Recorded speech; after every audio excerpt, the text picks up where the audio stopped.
What's happening, guys? I'm Jimmy's Tech Tips, and today we are going to be unboxing and reviewing a new dash cam for my car, which is the IIWEY. Get into it.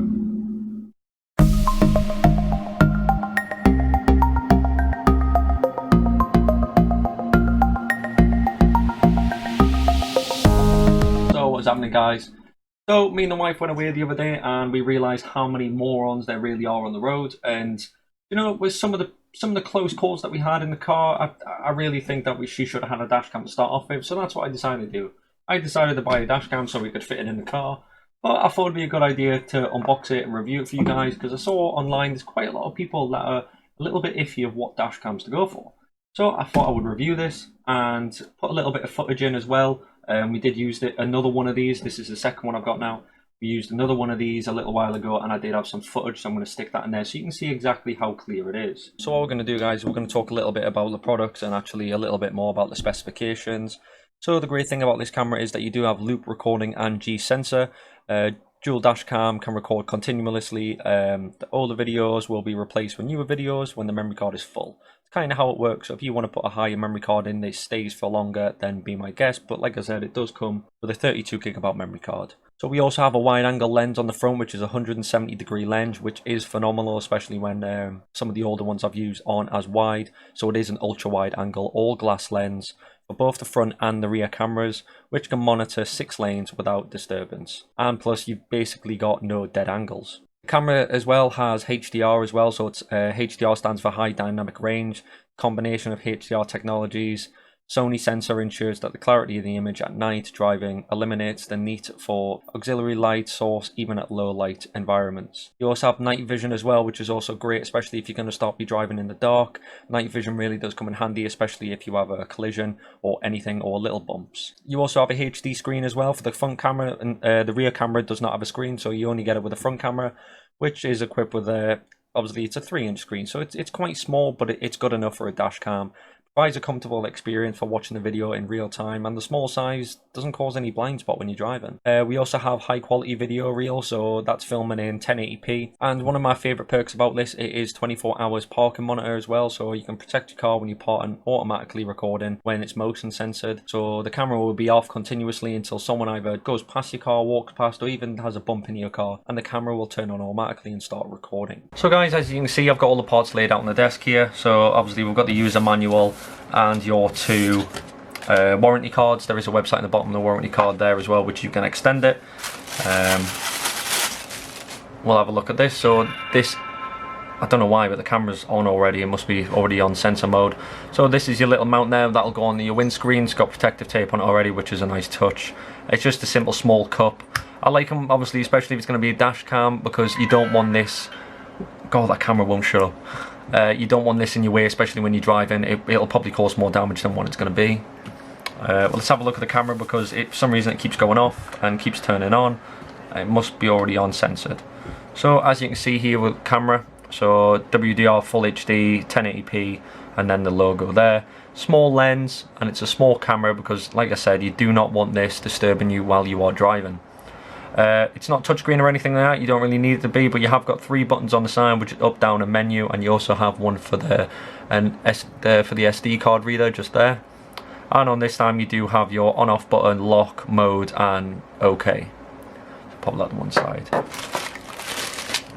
So the cabling we have for this is just a simple DC adapter, which is a 8 to 36 volt adapter, which goes into the cigarette part of your car. I do believe on the website when you do buy these, because this was from Amazon, you can opt into getting either USB or the car charger, because I know there's quite a few modern cars that don't actually have a cigarette charger anymore. And then it just comes with your micro USB that plugs directly into the camera at the bottom there. And we also have the 32GB micro SD card.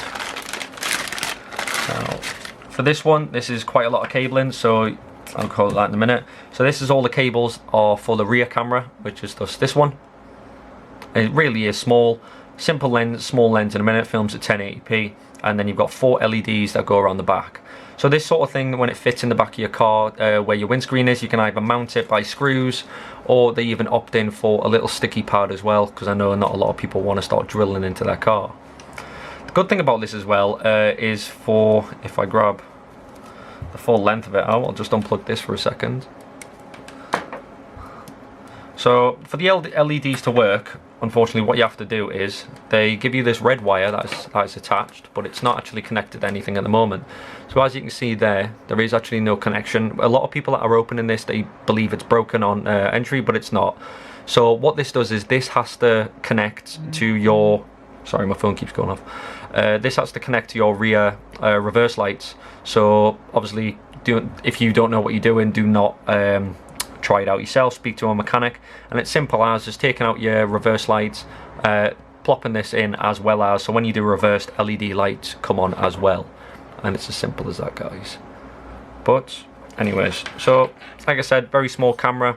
It is really, really small, and they're simply, when you wire that throughout your car, all you do is you grab this one, little jack in there, and then that just plugs in there, and it's as simple as that. So guys, what I'm going to do at the moment, I'm just going to stick some footage in just here so you can see how this performs. I only have footage of the front camera, not the rear camera at the time, because I didn't realise I actually had it plugged in. I just wanted to test this one, so we're just going to go from there.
So anyways guys, I hope you enjoyed the clip. That was just a little clip for when we were driving up north, went to go see some family. So that was how this performed really well. I had to mute the footage because we were playing music in the background, and obviously I don't want to upload it and get copyrighted, so I just stuck that backing track in so it wasn't as boring just watching something with no noise whatsoever. So I thought it was a little bit easier. But what I'll do is I'll make another video when I get this fully installed yet again, with the real camera as well. So on the actual screen itself, when you are filming, when you've got the rear camera plugged in, it shows in the little corner as well, just a smaller video. So it is really handy, so you can always keep an eye out if someone does hit you from behind as well. And these things, they cost around £30. I'll put a link in the description. But compared to something that's £30, that could save you thousands and thousands if someone rear ends you and then it's your fault, or if you go at the back of someone but it's their fault, and now you have proof, you have physical proof. So that is one of the big perks of getting a dash cam, and it's one of the great perks for getting one of these as well, because for the price it doesn't look like much. They're light as a feather and they're quite small, and it's brilliant. It's absolutely brilliant. Filming at 1080p really is a great for high definition anyways, so you don't really need any more for that for a I don't even know what it's called anymore.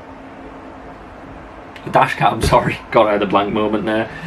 But yeah, plus obviously, especially for some of the cars now, there's a lot of cabling, but this cabling can just hide in the well-ins above the mirror and obviously above the car anyways, so you never really see them. You just normally see the one that's just coming underneath, and the cable management is really simple, especially when you're putting these guys in.